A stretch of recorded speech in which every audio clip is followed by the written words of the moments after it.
Bon, bien, on se retrouve à nouveau pour tester la GoPro Hero 10 Black. Alors cette fois-ci c'est pour la tester avec des stabilisateurs.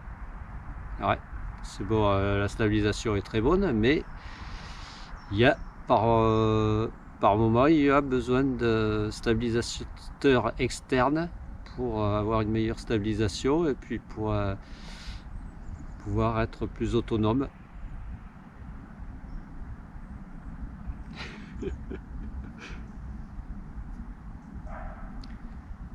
Bon, et bien on se retrouve à nouveau pour tester la nouvelle GoPro Hero 10 Black. Alors j'avais déjà fait des tests concernant l'audio, la colorimétrie, le champ de vision, etc. Cette fois-ci on va la tester avec des stabilisateurs externes adaptés à cette GoPro. Alors avant tout, vous avez été nombreux, oh là là, nombreux à me demander à quoi ressemblaient les protections audio que j'utilisais. Alors les voici.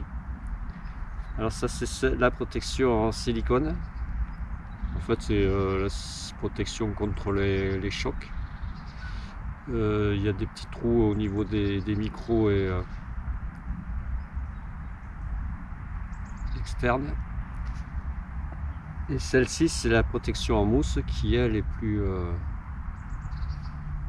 grosse et qui elle enveloppe carrément la GoPro et qui se met par dessus les micros et qui les cache, qui fait comme si on avait des petites bonnettes au niveau des micros. Et là c'est carrément tout autour de la GoPro. Voilà. Alors, ça fait pas mal de volume. En plus de ça, l'été risque de surchauffe. Parce qu'il n'y a pas trop d'aération là. Et déjà qu'elle chauffe en elle-même, la caméra, elle va pas trop ventiler.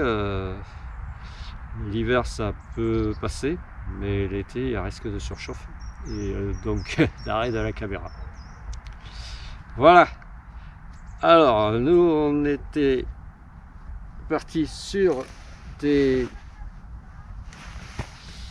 stabilisateurs 3 axes dédiés à cette GoPro.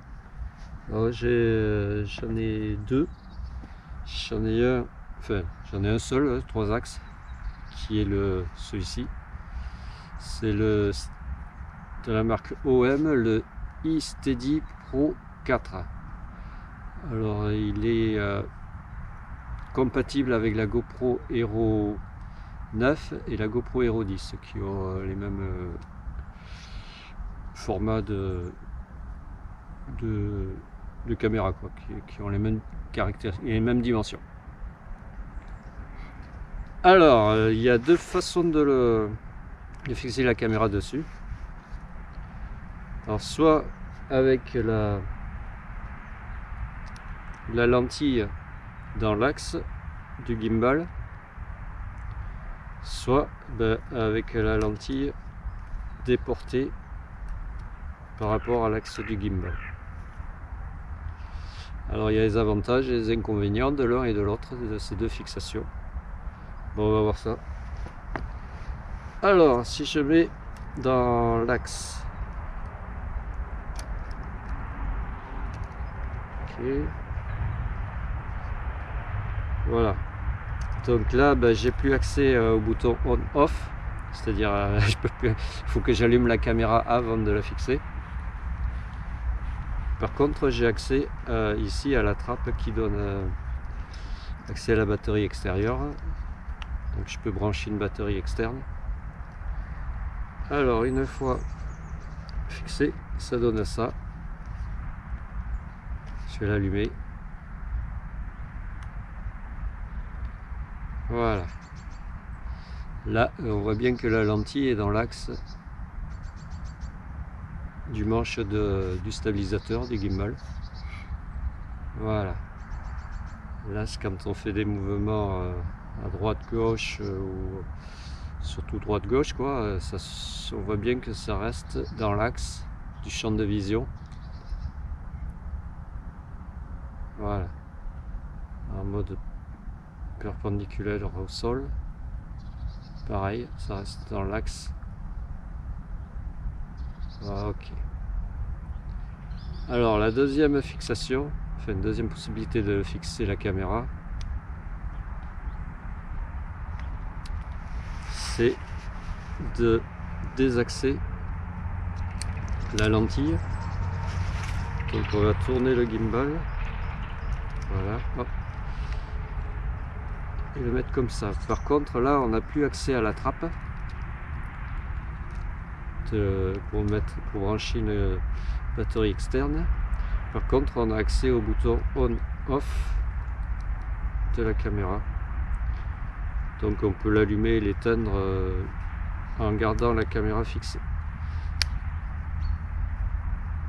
Voilà. On allume.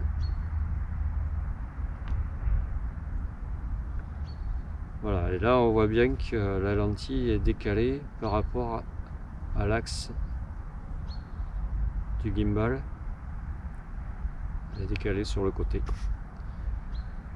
Donc peut-être que ça va générer de la gêne au niveau du champ de vision. Par exemple, si je vais sur ma gauche, là il va aller bien à gauche. Par contre, si je vais à droite, là, il pointe moins, enfin il voit moins sur ma droite. Le champ de vision est rétréci, quoi. Voilà. Perpendiculaire, manche perpendiculaire, c'est pareil. Là, ça va à fond sur la gauche. Là, sur la droite, ça va moins loin. Il faut que je tourne plus pour voir la même chose que si j'avais la lentille bien dans l'axe.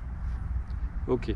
Bon, en ayant la lentille bien dans l'axe, comme je disais, je ne pouvais plus allumer la caméra. Par contre, j'ai toujours le bouton ici où je peux programmer le bouton de la télécommande, de l'enregistrement. Je peux le programmer sur Quick Capture et voilà quoi. Une fois une fois fixé, j'appuie là-dessus et ça enregistre.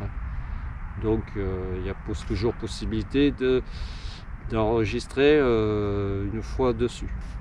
Mais pour cela, il faut déjà auparavant avoir sélectionné ce mode-là. Voilà.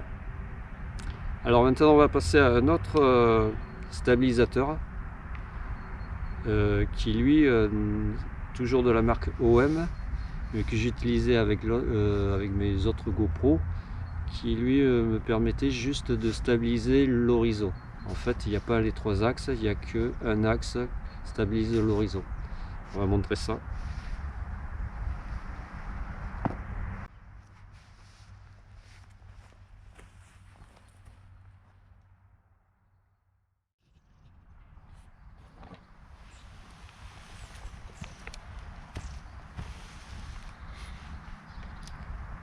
Bon, voilà à quoi ressemble l'autre stabilisateur qui stabilise juste l'horizon.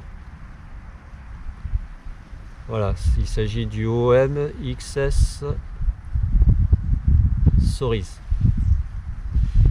Donc là, on va positionner dans les mâchoires la caméra. On va la fixer ici là.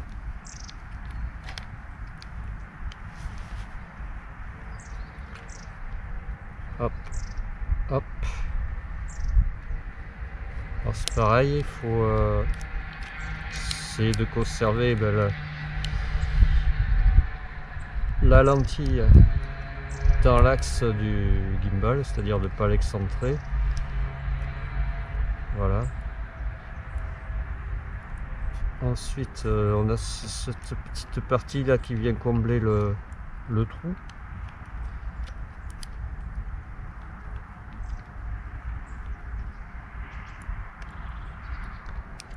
Là, on vient fixer la fixation. Alors, c'est toujours un peu galère à positionner. Puis en fait, cette patte là, c'est pas pratique parce que là, en fait, entre les deux pattes, la tige qui passe de fixation là, de la vis, mais il n'y a rien qui se met entre. Donc c'est un petit peu galère à positionner, mais une fois que c'est positionné, ben, on n'y touche plus. Hein. Voilà, là on visse, on visse.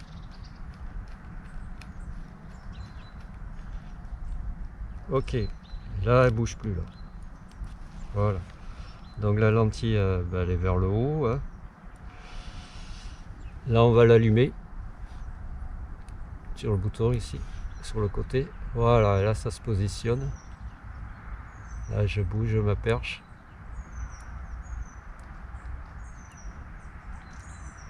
Mon horizon reste bien stable. C'est juste que si je vais...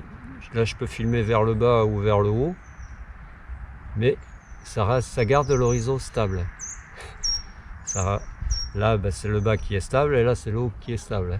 Donc la perche, ben, il faut faire en sorte que ça reste bien horizontal par rapport à ce que je veux filmer. Voilà, il faut bien que je reste bien dans l'axe de ce que je veux filmer.